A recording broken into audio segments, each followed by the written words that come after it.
की पंचायत में आपका स्वागत है। नमस्कार, आपके साथ मैं हूं साक्षी जोशी। उत्तर प्रदेश के वाराणसी में आज दर्दनाक हादसा हुआ। मौका बाबा गुरुदेव की जयंती कार्यक्रम का था। इस दौरान वाराणसी के राजघाट में पुल पार करते हुए भगदड़ मच गई। चारों ओर धक्का मुक्की होने लगी और इस भगदड़ में 19 लोगों की मौत हो गई, जबकि 70 से ज्यादा लोग अभी घायल बताए जा रहे हैं। इस भगदड़ ने गंभीर सवाल खड़े किए हैं।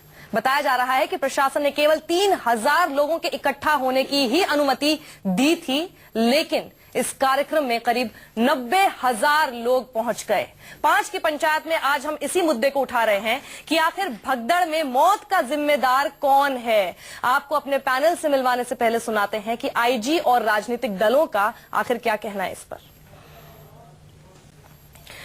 राजनीतिक रोटियां जरूर अब लोग इसमें सेकते हुए नजर आएंगे, लेकिन अगर इनको राजनेता के तौर पर ना देखा जाए तो जो भी बात कही उसमें काफी हद तक दम है। इस बीच हम आपका इंट्रोडक्शन करा देते हैं हमारे पूरे पैनल से। इस वक्त हमारे साथ विवेक विराट जी मौजूद हैं, जो कि धर्माचार्य हैं, जेके बेनीवाल जी धार्मिक जानकार, डॉक्टर वाई राखी ज्योतिषाचार्य और मौलाना अंसार रजा जो कि गरीब नवाज फाउंडेशन से हैं। आप सभी का बहुत बहुत स्वागत है। तो सबसे बड़ा सवाल जाहिर तौर पर इस पूरे मामले पर यही है, बेनीवाल जी, जिम्मेदारी किसकी है? साक्षी जी, देखिए, मैं जिम्मेवारी की मैं आपको बता देता हूँ। ये जो जय गुरुदेव के बारे में ये भगदड़ मची, इतने लोग मारे गए हैं। संत जब तक रहता है उसके फॉलोअर तो होते हैं, संत बताने वाला भी होता है। ये मथुरा में बहुत बड़ा जय गुरुदेव मंदिर है, हमने देखा है उसको, और उन्होंने आगरा हाईवे पर इसलिए बनाया है कि वो ताज से सिमेट्री करके उसको बनाया गया है। मैंने उसको अंदर भी जाके देखा है, अंदर कोई मूर्ति नहीं है। जय गुरुदेव जो थे उनकी केवल फोटो लगा कर लोग बैठते थे वहां पे हर किस्म के आके। वहां भी मुझे कोई बहुत ज्यादा सैद्धांतिक नहीं नजर आया, लेकिन चलिए उनको मानते हैं, वो गुरुदेव गुरु थे, उन्होंने कुछ शिक्षा दी हुई। लेकिन जाने के बाद में आपके चैनलों से मैंने तो देखा है वहां पे आगरा में क्या हुआ था। ये इसी पैसे का, ये ट्रस्ट में जब करोड़ों रुपए इकट्ठे हो जाते हैं तो फिर भगदड़ मचती है। ये आज भगदड़ किस बात की है? शरद पूर्णिमा का आज त्योहार है, सबसे बड़ा पावन पर्व है हमारे हिंदू सनातन धर्म का। आज महाराज किया था श्री कृष्ण भगवान ने, जीवों के साथ में, हर जीव के साथ में राधा कृष्ण बन के रास किया था। आज रास पे आप परिक्रमा कर रहे हैं, आपको यही नहीं मालूम परिक्रमा कहां से शुरू होनी है और परिक्रमा कहां की जाती है। लोग वहां सुना है, जैसा कि यहां से मालूम चला मीडिया से ही, और वो 7 किलोमीटर दूर परिक्रमा कर रहे हैं शहर से। तो ये तो जिम्मेवार आने वाला समय, यानी ये जो आने वाला जिम्मेवार है वो जिम्मेवार है। आपके हिसाब से बाबा गुरुदेव के कितने भक्त होंगे, कितने उनके जो है शिष्य होंगे, आपके हिसाब से कोई भी अनुमान आप लगा? देखिए, सुनने में जो सुना है मीडिया के थ्रू या जितनी हमारी जानकारी है, उस जानकारी के अनुसार लाखों के तादाद में लाखों के होंगे अनुयायी हैं। बिल्कुल। तो अब ये जब आयोजक जो होते हैं अगर सिर्फ 3000 लोगों के लिए वहां पर अनुमति ले, तो ये कितना जायज है? अगर आपके फॉलोअर्स 1 लाख या लाखों की कैटेगरी में हैं, तो सिर्फ 3000 ही आएंगे वहां पे। ये आप कैसे सुनिश्चित करा लेंगे? क्या इसके अंदर कोई घालमेल नहीं है? बिल्कुल बिल्कुल, निश्चित रूप से जो उसकी संस्था है, जो ट्रस्ट है, जो उसको चला रहे हैं, कहीं ना कहीं ये उनकी ही कमी का एक नतीजा है, जो इतने बेकसूर बिना वजह से लोग मारे गए, क्योंकि उन्होंने सिर्फ 3000 लोगों की परमिशन ली और सुनने में आया कि तकरीबन 90,000 लोग वहां एकत्रित हुए। तो उन 90,000 लोगों में जब भगदड़ मचेगी तो क्या हाल होगा? जो सुनने में आया कि 20 लोग तो मारे जा चुके हैं और कहीं घायल हो चुके हैं। तो कहीं ना कहीं वही इसके जो अनुयायी मानने वाले जो ट्रस्ट को चलाते हैं, वही इसके जिम्मेवार हैं। उन्हीं को इसके लिए सजा जरूर मिलनी चाहिए।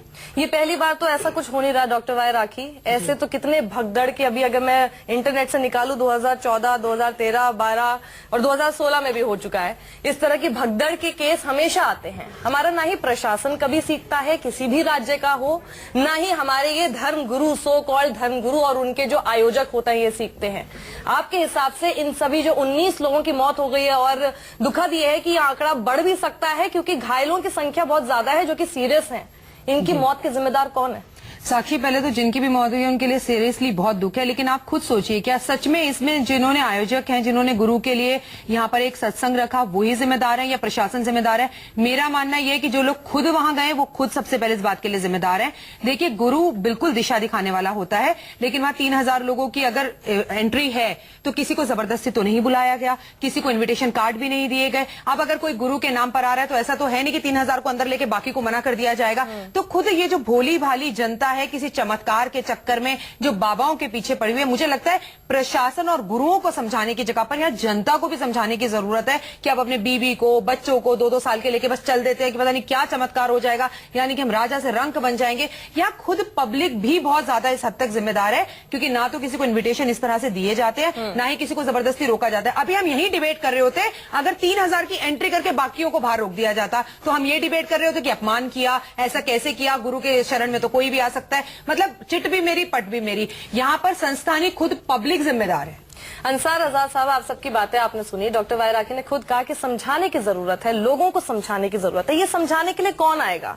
हम टीवी चैनल्स पर बैठ के डिबेट तो करते हैं, धर्म के जानकार हैं, यहाँ पर धार्मिक लोग हैं सब। जब इस तरह की कोई चीज होती है इतने बड़े पैमाने पर, तब आवाजें क्यों नहीं उठती? देखिए साक्षी जी, सबसे बड़ी बात तो ये है कि ये जो हादसा हुआ है, पहली बात तो हम मरने वालों के उनके गम में शरीक हैं, हम उनके दुख में शरीक हैं। 3000 में और 90,000 में जमीन आसमान का फर्क है, ठीक है ना? क्या प्रशासन अंधा है कि उसे दिखाई नहीं दे रहा कि भीड़ कितनी आ रही है? 5,000 है या 10,000 है या 20,000 है? क्या प्रशासन की समझ में नहीं आ रहा था? मरने वाला तो चला गया, आपने साहब ऐलान कर दिया 2 लाख रुपए हम उसको दे देंगे, 50,000। किसी बहुत अच्छे शायर का एक शेर है कि कर्ज है माओ की छाती से टपकता हुआ दूध, ऐ हुकूमत तेरी इमदाद से क्या होता है। आज जो हादसा वहां हुआ है, कहीं भी हादसा हो, जैसे अभी मायावती की रैली में लखनऊ में हुआ, आखिर क्या करता है प्रशासन? जितने लोगों की मंजूरी होती है, 2000 आदमी ज्यादा आ जाए, 3000 आदमी आ जाए, 90,000 आदमी पहुंच जाती 3000 की मंजूरी में, तो इसके लिए जिम्मेदार कौन है? मैं समझता हूं कि जिन लोगों ने मंजूरी दी है उनके खिलाफ भी कार्रवाई होनी चाहिए, और जो ऑर्गेनाइजर है उनके खिलाफ तो 302 का मुकदमा चलना चाहिए। तो यानी सीधे मांग है कि 302 बिल्कुल। का मुकदमा उनके अरे खिलाफ होना चाहिए। जाने चली गई, हत्याएं की हैं बेनीवाल जी। लेकिन ये कोई पहली बार नहीं है, मैं इसीलिए बार बार बोल रही हूँ कि यहाँ पर भले ही ये एक पूरी सिचुएशन थी कि 3000 की अनुमति थी, लेकिन उसके बाद 90,000 लोग पहुंच गए। लेकिन कई जगहों पर जहाँ पर उतनी ही अनुमति होती है जितने लोग अलाउड होते हैं और उतने ही लोग पहुंचते हैं, वहां भी भगदड़ हो जाती है। साक्षी जी देखिए, मैं आपको बताऊं, ये सबसे बड़ी मिसमैनेजमेंट की कमी है कि नहीं? और ये सब लोग जो धर्म गुरु के नाम पर जो ऐसे लोगों को इकट्ठा कर रहे हैं, इतने ज्यादा लोगों को, उन लोगों की कोई जिम्मेदारी नहीं है। साक्षी जी, ये समझना होगा कि धर्म गुरु, पहली बात तो ये धर्म का राजनीतिकरण हो रहा है, सबसे बड़ी बात है। आप मुझे बताइए कौन सा राजनेता ऐसा नहीं है जो धर्म की शरण में नहीं जाता हो, और केवल किस लिए जाता है? अगर वोट बैंक निकालने का। आज क्या चल रहा है धर्म की, अगर जब बात करें तो हमें ये एक हमें मैसेज देना होगा जनता को। जैसा अभी हमारे पैनलिस्ट में भी ये डिस्कशन हुआ कि हम उठा के चल देते हैं, मुंह उठा के साहब कहां जा रहे हैं, गुरु के पास जा रहे हैं। अरे गुरु क्या देगा? अभी आपने देखा नहीं आगरा के अंदर शाहीन बाग, उस बाग में क्या हुआ था? क्या आप लोगों ने, मीडिया ने दिखाया नहीं? हजारों लोग बड़े बम मिले, फला मिले। ये क्या है? ये राजनीतिकरण है। मैं नाम नहीं लेना चाहूंगा क्योंकि मैं उस परिपेक्ष में नहीं हूं कि मैं राजनीति का नाम लेना चाहूंगा, लेकिन ये स्पष्ट है कि इनका राजनीतिकरण हो रहा है। और क्यों हो रहा है? कि वहां करोड़ों के ट्रस्टों में आ जाता है। मैं समझता हूं सरकार को चाहिए कि एक निष्पक्ष तरीके से हम धार्मिक लोगों को बीच में रखें और सब धार्मिक धर्मों के लोगों को बीच में रखें, एक निष्पक्ष ये निकाले। लेकिन सरकार तो ऐसा कुछ करेगी नहीं, विवेक जी। तो इसके लिए पहल तो आप ही लोगों को करनी पड़ेगी ना। लेकिन कुछ तो आप ही लोगों को पहल करनी पड़ेगी ना, विवेक जी। ऐसा तो है नहीं कि सरकार आप लोगों को ही बुलाएगी, आप लोगों को भी तो पहल करनी पड़ेगी, आगे बढ़िए। और इस तरह के जो आप लोग सुझाव, अच्छे सुझाव दे रहे हैं यहाँ पर, तो वो क्यों नहीं सरकार के पास आगे दिए जाते हैं आप लोगों की तरफ से? देखिए, अगर हमारी तरफ से सुझाव साक्षी जी दिए भी जाएंगे तो सरकार उनको मानेगी, इस बात की कोई गारंटी नहीं है। क्यों? दूसरा, अगर मान भी लेती है तो जो गुरु लोग अपनी भीड़ इकट्ठी करते हैं अपने आप को गुरु बताने के लिए कि हम गुरु हैं, और अपनी राजनेताओं में पैठ बनाने के लिए जो भीड़ इकट्ठी की जाती है, एकत्रित की जाती है, वो नहीं मानेंगे तो कहीं ना कहीं ये विरोधाभास तो चलता रहेगा। अब जरूरत है इस बात को समझने की जनता को कि जहां इतनी भीड़ है वहां कम से कम लोग जाएं, जिससे कि भगदड़ ना मचे। मतलब लोग जाए ना, जाने की जरूरत ही नहीं है। कहा कि हम लोग जनता को भी समझना चाहिए कि जो आम जनता है सिर्फ भेड़ चाल की तरह नहीं चल दे, वहां देखें कि क्या है क्या नहीं है, कौन से गुरुजी हैं, क्या शिक्षा दी जा रही है, क्या दीक्षा दी जा रही है। सिर्फ गुरु के नाम से आप एकत्रित हो जाते हैं, वो कहीं ना कहीं जनता की भी उसमें कमी है, अंधभक्ति भी तो है क्या? जी बिल्कुल। देखिए, विराट जी ने बहुत अच्छी बात की और मैडम ने भी बड़ी अच्छी बात कही। हो क्या रहा है इस वक्त कि हर दरबार अपने अंदर ये ताकत दिखाना चाहता है कि नेता देखो, हम किसको, जितनी जनता को बुलाते हैं उससे 4 गुना जनता आती है। इसका मतलब ये है कि तुम्हें हमारी शरण में आना पड़ेगा, और उसका नतीजा आप देख रहे हैं कि क्या हो रहा है। मैं ये कहता हूं, मैं फिर मांग कर रहा हूं मैं कि एक जांच कमेटी बैठनी चाहिए। हम आपके चैनल से मैं समझता हूं हमारे जितने पैनलिस्ट हैं कोई इस बात से इनकार नहीं करेंगे। एक जांच कमेटी बैठनी चाहिए और उन लोगों को 3000 आदमी की जगह 90,000 आदमी, जब आपको लग रहा था भीड़ बढ़ रही है तो आपको इंतजाम करना चाहिए था कि चलो भाई और इतने 3000 से 90,000 राखी जी ऐसे तो नहीं बढ़ जाएंगे ना। ऐसा तो है नहीं कि अचानक से पलक झपकते ही 3000 से 90,000 मतलब आने की भी खबर होगी उत्तर प्रदेश। 100 बात की एक बात आप समझे, मैं फिर घुमाकर यही बात कहूंगी कि इस चीज को, इस मुद्दे को राजनीति से जोड़ना एक कारण भी है, क्योंकि अभी यूपी के अंदर इलेक्शन है तो सबका दिमाग उधर ही घूमेगा। अगर यूपी में इलेक्शन ना होते ये हादसा दिल्ली में भी किसी भी सत्संग में हो सकता है।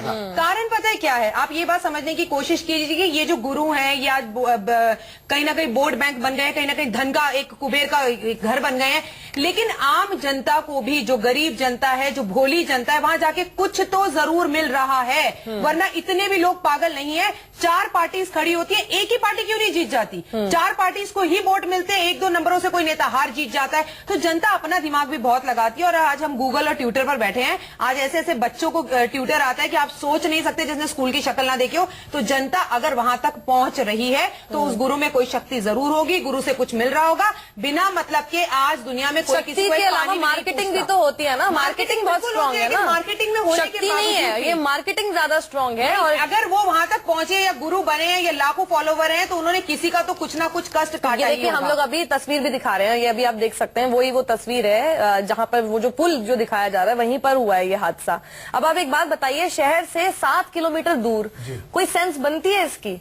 आप जहां पर लोग आ रहे हैं, चलकर आना पड़ रहा है, 7 किलोमीटर चलना पड़ रहा है और कोई साधन ही नहीं है, वहां पर कोई चिकित्सक मदद भी नहीं पहुंचाई जा सकती। क्या मतलब है वहां पे करने का? वहां की जो कंडीशन है, बनारस की ट्रैफिक की कंडीशन, तो वो कंडीशन है कि हमारा दिल्ली अच्छा है, दिल्ली अच्छा है। हमारे यहाँ तो 7-7, 8-8 घंटे जाम में फंसते हैं, वहां तो लोग शाम को फंसते हैं, सुबह अपने घर पहुंचते हैं। आपने सही कहा। अभी जो हमारी बात हो रही थी मेयर से भी, उन लोगों ने भी बताया कि वहां पूरा ट्रैफिक जाम लगा हुआ है, वहां तक पहुंचा ही नहीं जा पाया। रजा साहब ने देखा होगा उस इंटीरियर को, मैंने बनारस देखा है, लेकिन इंटीरियर 7 किलोमीटर नहीं देखा। लेकिन एक चीज है, इस बात का मैं पूरा सहमत हूं, सारे पैनलिस्ट भी इस बात को कह रहे हैं, निचोड़ में कह रहा हूं, वाकई में एक कमेटी बैठनी चाहिए। बिल्कुल। और इस कमेटी ऐसी होनी चाहिए जो निष्पक्ष कमेटी हो, नंबर 1। नंबर 2, मैं दूसरे एक चीज और कहना चाहता हूं, धार्मिक कमेटी करने के लिए कि हमारे धर्मगुरुओं को भी नेताओं ने क्यों बांटा हुआ है? आज एक शंकराचार्य इस ग्रुप का है, एक शंकराचार्य इस ग्रुप का है, एक धार्मिक ग्रुप इस ग्रुप, ये हम पार्टी के साथ में क्यों हैं? मैं धर्मगुरुओं से भी निवेदन करता हूं कि कृपा करके पार्टी। जब आप कहते हैं कि निष्पक्ष जांच होनी, एक सेकंड, जब आप कहते हैं कि निष्पक्ष जांच होनी चाहिए, तो उस पैनल में ऐसे कौन लोग होने चाहिए जो कि निष्पक्ष करेंगे? में ये होना चाहिए कि हर पार्टी में, हर धर्म के अंदर 2-2 तरह के हैं, उन्हीं दोनों को लेना चाहिए। और मुझे लगता है ऐसा नहीं केरला जैसी टीम ना पहुंचे। मुझे लगता है कि